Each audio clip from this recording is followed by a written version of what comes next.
So I was locked inside a cell with the devil. So I'm in the gated community, and being inside, what you do is you go outside and you work. Now, I've been saved now, not quite a year, but close to it, maybe 6 months. I don't know exactly. But by that time in my faith, I can tell you I am deep. I am putting in 5, 6, 7, 8 hours a day studying. I am deep into the word. I have Hebrew and Greek lexicons. I have commentaries. I have Dake's annotated Bible. I'm deep in my study. I had a three set of Jameson, Fawcett, and Brown commentary. I'm deep. And so all day I spent studying. That's all I wanted to do. Any free time I had, I'm in God's word. So my faith is stronger and stronger every day. And so one day I'm coming in from outside working, and of course I'm with the Christian brothers, and we're doing Bible study and prayer services and things like that. But I'm coming in, and one of my Christian brothers passed me on the way. I'm going to the chow hall to eat, and then you go to the dormitory and you take a shower and you do whatever you want from there. And one of my Christian brothers passed me, and he's like, "Hey man," he says, "Brother Shaw," he says, "you got a new cellmate." And I says, "Okay." When he says, "Your new cellmate is Diablo. The devil is your new cellmate." So I'm like, "Okay, here we go."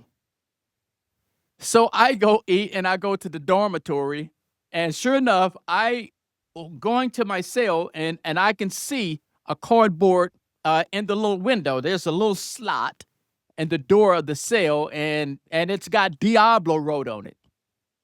And so the door's open. I go in and I meet Diablo. I shake his hand and he introduces himself as Diablo.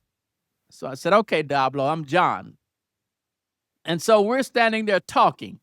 And when I say this guy was the devil, I mean, this guy had the weirdest looking eyes I've ever seen in my life. You know, you can get some, when you get mixed cultures, sometimes you get some different eye pigments, different colors. And I've seen that. But you get down there and you see some people with some different color eyes. This was not that. This guy had the weirdest looking eyes I've ever seen in my life. I mean, it's just indescribable.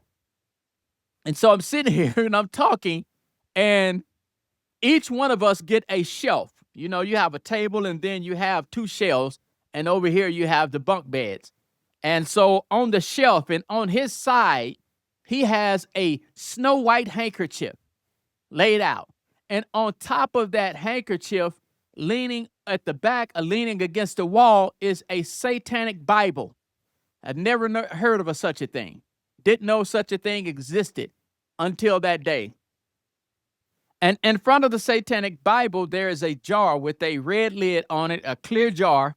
And the jar had some type of, obviously, like something like baby oil in it. And inside of it was a black hairnet. And inside of the hairnet was a rosary with the cross turned upside down inside of the hairnet. And around the outside of the jar was chicken bones. And so I'm looking at this setup and I'm thinking to myself, this guy might have missed his calling.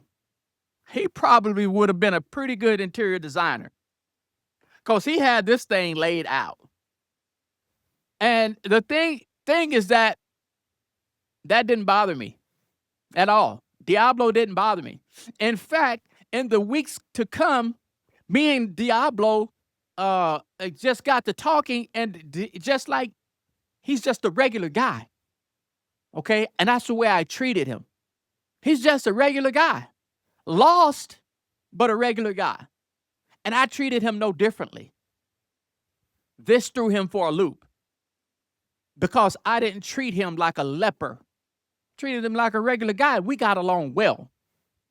And I remember one day sitting in the with one of my Christian brothers. We were in the day room at the table, and he asked me a question. He says, "Man, you're not afraid to be in there with that guy?" And I'm like, "Nah, man. I'm not afraid to be in there." Why would I be afraid to be in there with him? You should be afraid to be in there with him. And he's like, what do you mean? I say, for you to ask me that question, apparently you think his God is somehow more powerful than yours. I don't believe that. My God has defeated his God. So no, I'm not afraid of him at all. And here's the thing. So as I mentioned, I'm studying my Bible every day. I'm putting 4, 5, 6 hours a day in studying, not just reading. I'm beyond reading. I'm studying now. I'm deep in God's word. And it reminds me of 1 Corinthians chapter 3, verses 5 and 6, where Apostle Paul is saying that, telling the Corinthians, you are saved because of my planting, Apollo's watering. You are saved because of that. But our job is for me to plant, him to water, but it is God who gives increase. That's God's job, to give increase. So what Paul is saying is, I have a lane. My lane is to plant. I'm not concerned about who, what, when, where, or how. My job is to plant, period. It's not my job to take litmus tests or any of that. It's my job to plant. Once I have planted, my job is done, unless God calls me to do otherwise. After that, Apollo waters, God gives increase. And so with Diablo, it's not my job to determine, oh, he's a devil worshiper. It's my job to show him Jesus Christ through me. That's it. To plant the seed of who Jesus Christ is and what he has done for me, and he can do the same thing for you. That's it. I'm not forcing God's word upon you. I'm not treating you like you're a leper. I am treating you like you're a regular individual. That threw him for a loop, because that's the way he was used to being treated, especially from those who call themselves Christians. You are a leper. You are untouchable. You are detestable, not to me. You are an opportunity for me to show you Jesus Christ. That's what you are to me. In Matthew chapter 10, Jesus had just called Matthew, who was a tax collector. And you got to understand, in that day, this was just unheard of. A rabbi calling a tax collector? You serious? A rabbi telling a tax collector, follow me? You serious? That was just unheard of. And so now here he is sitting with this tax collector, and I can imagine that the verses that follow, it says that more tax collectors came and sinners came, and they were sitting with Jesus and his disciples eating. And I can only imagine that those tax collectors and sinners approached this rabbi because he had accepted this one tax collector. And so they saw him as approachable, because just like Diablo, the Pharisees saw them as detestable. Just like these Christians that I was hanging out with saw Diablo as detestable, untouchable. You stay away from him. But Jesus saw this as an opportunity. And so when the Pharisees came to his disciples and they asked him, do your master not know who he's sitting with? Of course he did. Of course he knew. And so he told them that I did not come for those who are well. I came for the sick. Then Jesus told them this: learn what that means, and I'll spare you. Learn what that means. Because these Pharisees, they're supposed to be masters of the law. They know Torah. But because the word had become so distorted, Jesus is just putting it back in order, which is why what he was doing was so abnormal. And so it is not our job to judge people. It's our job to show them Jesus Christ through us. That's it. I plant. That's it.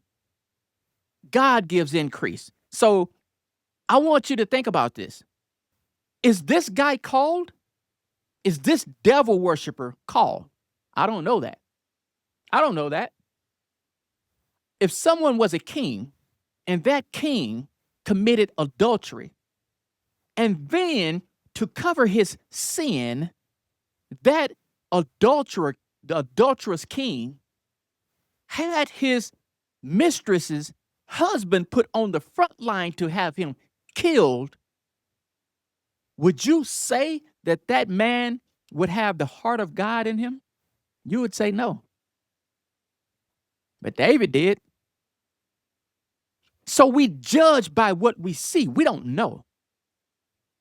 We don't know that the Apostle Paul, this guy that is hunting down Christians and having them brought in to be persecuted, would be called to be the leader of a Christian community, to spread God's word to those who had never heard it. We don't know that. I have no idea what Diablo has in his future. It's my job to plant seed, to show him Jesus Christ. Because the day may come where he is searching for something in his soul and he remembers back. You know that Christian guy that I was in that cell with? He treated me fairly. He didn't treat me like a leper. He didn't treat me as someone detestable. He talked with me. He laughed with me. Let me take a look at the Jesus that this guy serves. I don't know that. Some seeds will fall on good ground, some on thorny ground, some on stony ground. We don't know. It's our job to plant. Where it lands, we don't know. It's our job to plant. So that's what I do. So instead of judging, let's plant. Let's show people Jesus Christ through our actions. That's what we do. So I hope that helps. Thank you for watching. I appreciate your time. Like the video, subscribe to my channel, and we will see you in the next video. Bye for now.